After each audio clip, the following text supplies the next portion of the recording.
4 gün ərzində 40 könüllü döyüşçü ilə işğal altındakı Laçının 40-a qədər kəndini ermənilərdən azad edən və İrəvanı 3 gün matəmə qərq eləyən milli qəhrəman Əliyar Əliyev 1957-ci il dekabrın 14-də Qubadlı rayonunun Qəzyan kəndində doğulub.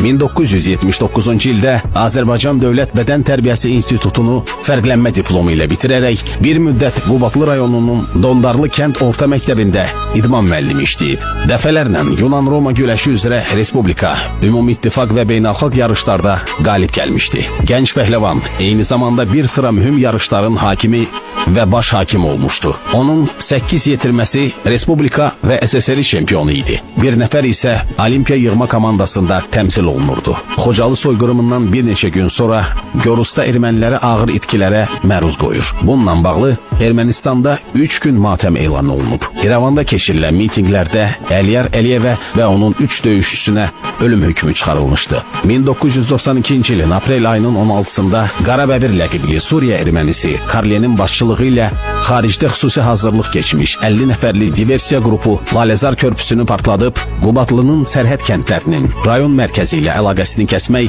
strateji yüksəklikləri ələ keçirmək üçün hücuma keçmişdi. Kəşfiyyat məlumatları nəticəsində bundan xəbər tutan və onların yolunu gözləyən Əliyar Əliyev döyüşçüləri ilə birgə onları mühasirəyə alaraq dəstəbaşıları da daxil 11 düşmən əskərini məhv etmiş, həmin meyitləri Azərbaycanlı əsirlərlə dəyişdirmişdilər. 1992-ci ilin may ayının 24-də 3 vertolyot Qubadlını bombalamağa gəlir və Əliyarın döyüşçüləri həmin vertolyotları vurub salır. Sərhəddə yaxınlaşır, sərhəddə. Sərhəddə yaxınlaşmır ki. Tez trvoqa verirsən, hamı qalxır ayağa, hamı qalxır ayağa. Sərhəddi keçən kimi vurursunuz. Necə başa düşdün, qəbul?